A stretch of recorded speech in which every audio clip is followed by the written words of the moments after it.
बिस्मिल्लाहिर्रहमानिर्रहीम। अस्सलाम वालेकुम। मैं हूं आपका जाफ़र ख़ान। आपको पता होगा कि ईद कुर्बान तकरीबन गुज़र चुकी है और आज ईद का तीसरा दिन है। और जितने भी हाजी हैं, जिस मुसलमान ने दुनिया में कहीं भी हो, चाहे वो पाकिस्तान में हो, पाकिस्तान से बाहर हो, दुनिया में जहाँ जहाँ मुसलमान बसते हैं, जिस मुसलमान ने हज किया, उन सबको मेरी तरफ से हज की बहुत बहुत मुबारक हो। और अल्लाह पाक सबका हज कबूल करे जिस मुसलमान ने हज किया है। और अल्लाह पाक मुझ समेत आप सबको भी तौफीक दे कि हम सब भी हज की सआदत हासिल कर सकें और हम भी हज पे जा सकें और हम भी हज कर सकें। तो अल्लाह पाक हम सबको भी तौफीक दे। अल्लाह पाक हम सब पे भी अपना करम करे कि अगले साल इंशाअल्लाह ताला ज़िंदगी रही और अल्लाह ने चाहा, अल्लाह पाक हमें भी हज कराए, आपको भी हज कराए, मेरे लिए भी दुआ करें, मैं भी आपके लिए दुआ करूँगा। हज के मुतालिक मैं कुछ बात करना चाहता हूँ। पहली तो ये बात है, देखें जो भी शख्स है, जो भी मुसलमान है, दुनिया में कहीं भी बसता है, पाकिस्तान के अंदर या पाकिस्तान से बाहर, कोशिश ये करें कि हज आप जब भी करें जवानी में करें।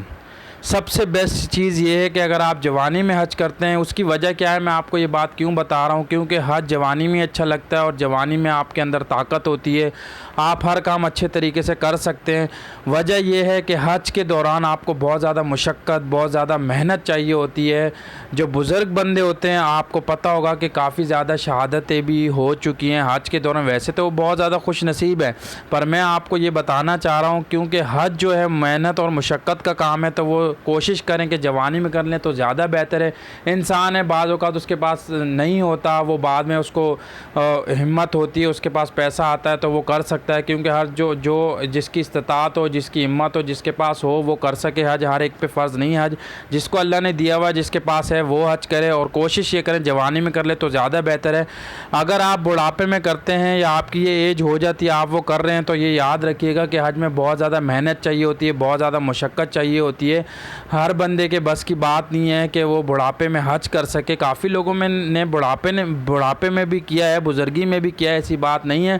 पर आपको पता होगा जितनी ज़्यादा शहादतें हुई हैं, 580 या 600 के करीब शहादतें हुई हैं हज के दौरान। और उसकी वजह यह है कि उसमें बुज़ुर्ग बहुत ज़्यादा थे और ज़्यादातर जो तादाद है वो बुज़ुर्गों की है। समझ लें कि 85% जो है ना, 90% सारे बुज़ुर्ग थे जो शहीद हो गए हज के दौरान। अल्लाह पाक उनको जन्नतुल फिरदौस में जगह अता फरमाया और माशाल्लाह वो बहुत खुश नसीब हैं जो हज के दौरान शहीद हो गए। लेकिन मैं आपको बताता चलूँ कि हज के दौरान आपको ये पता होगा कि 50 डिग्री सेंटीग्रेड चल रहा था। जी हाँ, हज के दौरान जो गर्मी थी, सूरज काफ़ी नीचे था और जो डिग्री सेंटीग्रेड चल रहा था 50 चल रहा था। जो बर्दाश्त कर सका वो चला गया, जो बुज़ुर्ग थे, जो कमज़ोर थे, जो नहीं कर पा रहे थे, वो चले गए और उन्होंने माशाल्लाह से हज कर लिया। और जो रह गए थे, जो नहीं कर पाए, और उनकी शहादत हो गई। वो गर्मी भी बहुत ज़्यादा थी और इंतज़ाम भी मेरे ख़्याल से कुछ इतना ख़ास नहीं था कि जिसमें वो सरवाइव कर सके। आपने देखा होगा, मैं आपको वीडियोज़ भी दिखा रहा हूँ, आप देख लें कि जगह जगह डेड बॉडीज़ भी पड़ी हुई हैं, लोग देख रहे हैं, वीडियोज़ जिनकी बना रहे हैं। तो मैं आप सबसे रिक्वेस्ट करूँगा कि आप ये मेरी बात हमेशा याद रखें। अगर आप अपने बूढ़े वालिदैन को हज पे भेज रहे हैं तो आप ये याद रखें कि आप उनको मौत के मुंह में भेज रहे हैं। वजह ये, अगर वो बुज़ुर्ग हैं, वो हज इतना आसान नहीं होता। अगर आप उनको हज में भेज रहे हैं, बेशक भेजें, मैं आपको मना नहीं करूँ, लेकिन अगर आप उनको हज पे भेज रहे हैं तो आप भी ज़रूर साथ जाएँ, वो सबसे बेस्ट है। आपका जाना उनके साथ बहुत ज़रूरी है, उनको हेल्प आउट हो जाएगी, उनका आप ख्याल रख लेंगे, उनकी आप मदद कर लेंगे, वो सबसे बेस्ट है। अगर आप बुज़ुर्ग वालिदैन को हज पे भेज रहे हैं और आप ये सोच रहे हैं कि मेरे वालिदैन वहाँ जाके ईज़िली हज कर लेंगे, तो इतना ईज़ी नहीं होता हज। आपको पता है, ये जितनी शहादतें हुई, सारे बुज़ुर्ग हैं, जितनी भी शहादतें हुई आप देख सकते हैं। अब ये जो ज़्यादा शहादतें इसके अंदर हुई हैं वो ज़्यादातर बुज़ुर्ग थे जो अकेले आए हुए थे, मतलब हस्बैंड वाइफ आए हुए थे, बच्चे उनके नहीं थे, वो अपने जगह पे थे, पाकिस्तान में थे, किसी और मुल्क में थे, लेकिन उन्होंने अपने वालिदैन को भेज दिया था कि आप जाके हज कर लें। बहुत अच्छी बात है, अच्छी सोच है, लेकिन आप कोशिश ये करें कि अगर आप वालिदैन को भेजें तो आप भी खुद साथ आएँ, वो सबसे बेस्ट है। क्योंकि वालिदैन बहुत बुज़ुर्ग होते हैं, उनकी काफ़ी एज हो जाती है, वो इतनी हिम्मत और मुशक्क़त के काबिल नहीं होते और हज करना हर एक के बस की बात नहीं है। मेहनत और मुशक्क़त बहुत ज़्यादा चाहिए होती है। और आपको पता है गर्मी 50 से 52 डिग्री सेंटीग्रेड चल रही थी, जिसकी वजह से बुज़ुर्ग सारे शहीद हुए।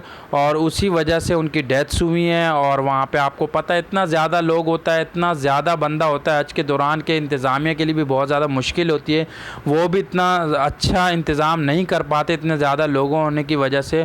اور آپ کو پتہ ہے جب سب گزر جاتے ہیں، چلے جاتے ہیں، اس کے بعد جو لوگ رہ جاتے ہیں، جو مر چکے ہوتے ہیں، جو شہید ہو چکے ہوتے ہیں، جو اس دنیا سے چلے جاتے ہیں، ان کی ڈیڈ باڈیز یہ اٹھا لیتے ہیں، تو اس میں زیادہ سے زیادہ تعداد بزرگوں کی ہے۔ تو کوشش یہ کریں، میری آپ سب سے ریکویسٹ ہے، دنیا میں جہاں بھی مسلمان بستے ہیں، آپ جب بھی اپنے ماں باپ کو حج پہ بھیجیں آپ ضرور ان کے ساتھ جائیں۔ آپ جب بھی ماں باپ کو حج پہ بھیجیں آپ ضرور ان کے ساتھ جائیں، ان کو اکیلے کبھی بھی حج پہ مت بھیجیں، کیونکہ حج میں بہت محنت، بہت مشقت اور بہت طاقت چاہیے ہوتی ہے۔ جو ہمارے ماں باپ جو بزرگ ہیں، جن کی 70 60 سال 80 سال عمریں ہیں، وہ نہیں کر پاتے، ان کے لیے بہت مشقت ہوتی ہے۔ اگر آپ یہ سوچ رہے ہیں کہ وہ چلے جائیں گے حج کر لیں گے، تو آپ کے سارا معاملہ آپ کے سامنے ہے، اور آپ دیکھ سکتے ہیں۔ میں ایک بندے کی کوشش کروں گا آپ سے وہ ویڈیو بھی شیئر کر لوں جس بندے نے اس میں بولا ہے کہ آپ ماں باپ کو اکیلے حج پہ نہیں بھیجیں۔ میں بھی آپ سے یہ بات عرض کر رہا ہوں، ابھی میں آپ کو ویڈیو دیکھ رہا ہوں، یہ بھی آپ دیکھ لیں کہ ایک والدہ ہے، ان کو وہ باقاعدہ ایک وہ ڈبہ ہے، میرے خیال سے شاید ڈسٹ بن باکس ہے کیا، اس پہ بٹھا کے اس پہ بٹھا کے ان کو لے کے جا رہے ہیں، کیونکہ وہ بہت زیادہ بزرگ ہیں اور ساتھ میں ان کا بیٹا ہے۔ تو چلے یہ ہوتا ہے کہ سپورٹ ہو جاتی ہے، آپ اپنے ماں باپ کو اکیلا بھیجتے ہیں تو ان کو کون اٹھائے گا، کون سپورٹ دے گا، کون خیال رکھے گا۔ اب آپ یہ ویڈیو دیکھ رہے ہیں، میں آپ کو شیئر کر رہا ہوں کہ ایک والدہ ہے اور اس کا بیٹا اس کو بٹھا کے ایک ویل چیئر ٹائپ کی ہے، پتہ نہیں کیا ہے، ڈسٹ بن باکس ہے، کوئی کہہ رہا ہے کوئی کیا ہے، اس پہ بٹھا کے اس کو لے کے جا رہا ہے اور اپنی منزل مقصود تک ان کو پہنچا رہا ہے۔ تو اس سے یہ ہوتا ہے، میں آپ کو یہی بتا رہا ہوں کہ بیٹے کی سپورٹ ہو جاتی ہے، وہ بوڑھے والدین کا خیال رکھ لیتا ہے، ان کو پانی پلا دیتا ہے، ان پہ پانی کا چھڑکاؤ کر دیتا ہے، ان کی ہیلپ آؤٹ کر دیتا ہے، ان کو مدد کر دیتا ہے، ان کو کسی چیز میں بٹھا کے لے جاتا ہے، ان کو کندھے پہ بٹھا لیتا ہے، کیونکہ وہ بزرگ ہوتے ہیں، ان کے اندر اتنی محنت، اتنی سخت نہیں ہوتی، وہ کمزور ہوتے ہیں، وہ نہیں کر پاتے۔ تو کوشش میری آپ سب سے یہی ریکویسٹ ہے، میں آپ سب سے التجا کرتا ہوں، میں آپ سب سے ریکویسٹ کرتا ہوں، دنیا میں جہاں بھی مسلمان بستے ہیں وہ جب بھی اپنے ماں باپ کو حج پہ بھیجیں لازمی ان کے ساتھ جائیں، ان کو اکیلے کبھی بھی حج پہ نہ بھیجیں، ان کو اکیلے کبھی بھی حج پہ نہ بھیجیں۔ بس ایک چھوٹی سی میں یہ بات آپ سے کرنا چاہتا تھا، بتانا چاہتا تھا کہ اس بار جتنی بھی حج میں شہادتیں ہوئیں، ایک تو وہ بزرگ جو تھے ہسبینڈ وائف وہ اکیلے آئے ہوئے تھے، اور ان کا کوئی پرسان حال نہیں تھا، کوئی دیکھ بھال کرنے والا نہیں تھا، کوئی خیال رکھنے والا نہیں تھا، اور سب سے زیادہ شہادتیں انہی کی ہوئی ہیں جن کے ساتھ بچے نہیں تھے۔ تو میری آپ سب سے ریکویسٹ ہے، دوبارہ آپ سب سے ریکویسٹ کروں، دنیا میں جہاں بھی مسلمان بستے ہیں، چاہے وہ پاکستان میں ہو چاہے وہ پاکستان سے باہر ہو، میری آپ سب سے التجا ہے، میری آپ سب سے ریکویسٹ ہے کہ جب بھی آپ اپنے والدین کو بھیجیں تو آپ ضرور ساتھ جائیں، آپ ان کو اکیلے نہ بھیجیں۔ جزاک اللہ۔